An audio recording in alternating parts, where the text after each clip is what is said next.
কটা ভাত পানি খেয়ে দিয়েছি। ও ও কোথায় গেলি রে? ওই কোথায় গেলি রে?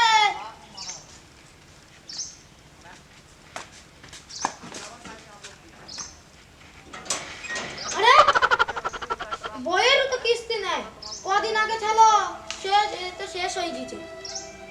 তার মানে গেল কোথায়?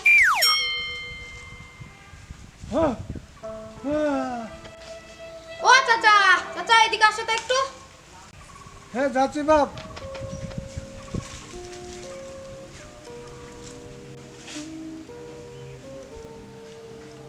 কি হলো বাপ, কিছু বলছো? তো চাচা তুমি তোমার বৌমাকে দেখিয়েছো? ভাত পানি তো খেতে হবে, আবার কাজে যেতে হবে। আমার বৌমা? হ্যাঁ। হে বাপ, বৌমা তো কি হয়েছে বলি বলো, বলি বলো। কিস্তি শোধ হয়ে গেছে তোমার? হ্যাঁ কবে শেষ হয়ে গেছে। খালি আমার মুখ বলে বৌমা এই সোজাতে গেল, এই সোজাতে গিয়ে আমি ওই পাক পোকালে ঠেকে খেতে বক শামকুল সব তাড়িয়ে ওইখানে গিয়ে একটু হাফ নিয়েছিলাম। দি বৌমা ওই সোজা দিয়ে ওই খানিক কি দেখছে মোস্তাকে মেরে হাত ধরে ওই সোজা চলে গেল। তাহলে আবার সে পেয়ে গেছে। এরাকে পেলেন নাকি? বাবা ইরাকে দুবার পেয়ে দিল, তারপর আমি হাত ধরে লিপে দিলাম। ও বাপ, আমার মনে হয় বৌমা বোধহয় পালিয়ে গেছে। তো বাপ তোমার এই ঘর ঘরের কাছে ছিল নাকি টাকা পয়সা? অনেক কিছু ছিল, সব তাই লিলি চলে গেছে। খালি বাপ ওই ঘর ভাঙো, ভেঙে দেখো সব কি কি আছে কি নেই দেখো। আমার মন বলে তোমার সব সর্বনাশ করে দিতে। তোমাকে চাবিও তো আমার কাছে নেই। তোমাকে আমার বৌমা পথে নামে দিয়েছে, এমন নামানো নামে দিয়েছে তুমি জীবন আর বড় হতে পারবে না। তুমি যখন ওই গরিবের মেয়েকে বিয়ে করলি রে বাপু, তোমার বাপ তো তুলে মেন নেই না। আমি কত বুঝি মুজি কি মেন নিলাম, বললাম যে ওখানে যদি জায়গা না দাও বাড়িতে, তাহলে এই বাগান বাড়িতে ঘর করে দাও, ওখানে থাকবি। এই ছেলেটা কোথায় মারা যাবে আত্মহত্যা করবি? তো বাবু সত্যি করে এরা আরে তোমার কি না ইরাকে দুবার মানে সেই যে মস্তার সাথে তো পেলি গেল, যে আমি সেই বাগান মাঠে কিসে ধরিয়ে দিয়ে এলাম এই রূপ। আরে বাপু, এর আগে একটা ছেলের নাম বলতে পারছেন নি, সেই ছেলেটা কিন্তু তুমি থাকো না। আর সে দুবার তিনবার ঘুনো ঘুনো সরু করে ছেলেটা একটু ছেলে কি একটা নাম জানো? সেই মনে হয় মস্তা নাকি? সে ছেলেটাও আসে, সে ছেলের সাথে যায়নি, মুস্তাকিনের সাথে গেছে। আর ওই যে ছেলেটার নাম করছে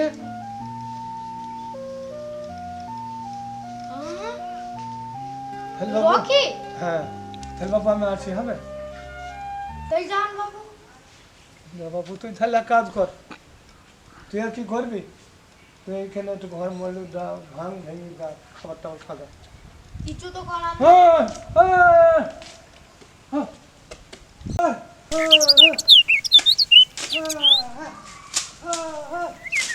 এই চাল আমি এখন কি করি ভাই, কোনো উপায় না। ও বাবা তুই কি কাজ করলি রে? তুই আমাকে ছেড়ে চলে গেলি, তাও গেলি গেলি আমার সোনা গয়না বাড়ি গাড়ি সব লি চলে গেলি, আমাকে একদম কত নেমে দিয়ে চলে গেলি রে। কি সর্বনাশ করলি, তুই কেন চলে গেলি রে?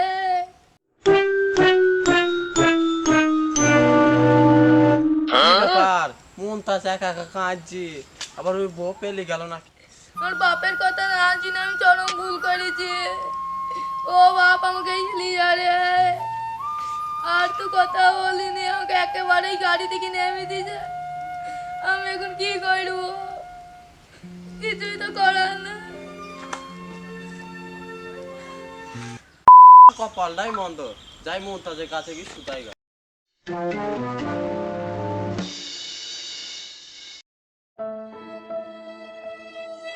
এই মনটাজ, তুই এইখানটায় একা একা বসে কাঁদছিস কেন? আবার গেটে তালা মারা, তোর বউ কই? কাদুন কি সাথে বেড়াই রে ভাই, আমার বোন নেই। আমার বউ মস্ত কিনে যাতে চলে গেছে ভাই, আমার গয়না গাটি সব শেষ করে দিয়ে চলে গেছে। কাঁদিস নি ভাই, কাঁদিস নি, সবই কপাল। তোরা কেমন পুরুষ রে? এটা আমাকে দেখ, আমি হলাম পুরুষ, আমার ভয়ে ঘরের বাইরে যায় না, আর কারোর দিকে চোখ তুলি তাকায় না। তোর বুকা তুই কাঁদ পরিবারে, আমি এটা চললাম।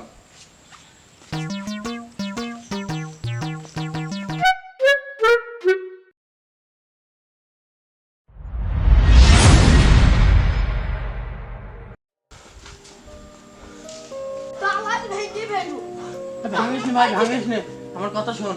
তোর আবার কি হইলো রে কি হইলো বল আর কথা বলবো রে ভাই, তোর বউ মুস্তাকিমের হাতে পেলে গেছে বলে আমি তোকে কত কথা শুনে গেলাম। তারপরে আমি বাড়ি গিয়ে দেখে আমার বই নাই,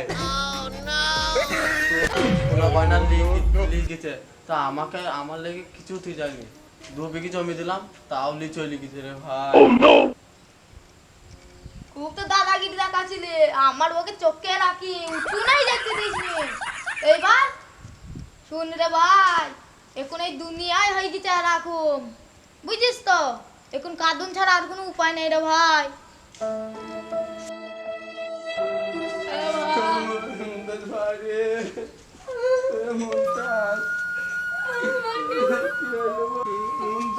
কিছু বল নেই ভাই, তো এখানে বল।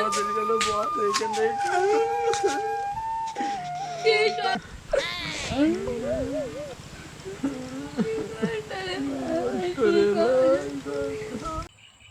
কি ব্যাপার? দুদিন আর বসে কাজ কেন? সব তৈরি গেল, যা যাক তো দেখাই যাক।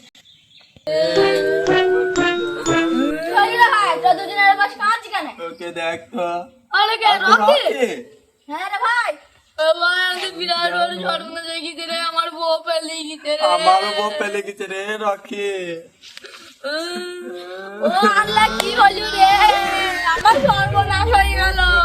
তোর আবার কি সর্বনাশ হইল রে? আরে ভাই, তোর বউয়ের সাথে আমার পালানোর ডিল ছিল, আমার দেরি হয়ে গেছে বলে মুস্তাকিম হাত চলে গেছে রে।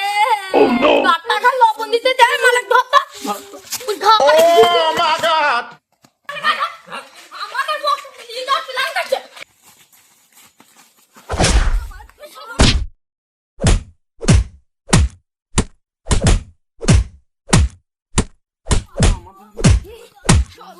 দুর্গা লাগি আমাদের পোষা পালিয়ে যায়।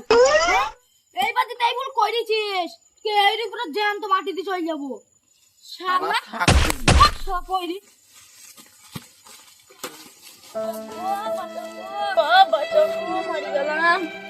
আমাকে মেরে কিছু ছিল না গো, তাই বলছি ভাই ওই সাথে পেলে গেছে কি হয়েছে, ভাবির হাতে ডিম সাথে খেতে পাইছে। আমার মতে এইগুলো আর কেউ করো না, নাহলে এরকম শাস্তি পাবা।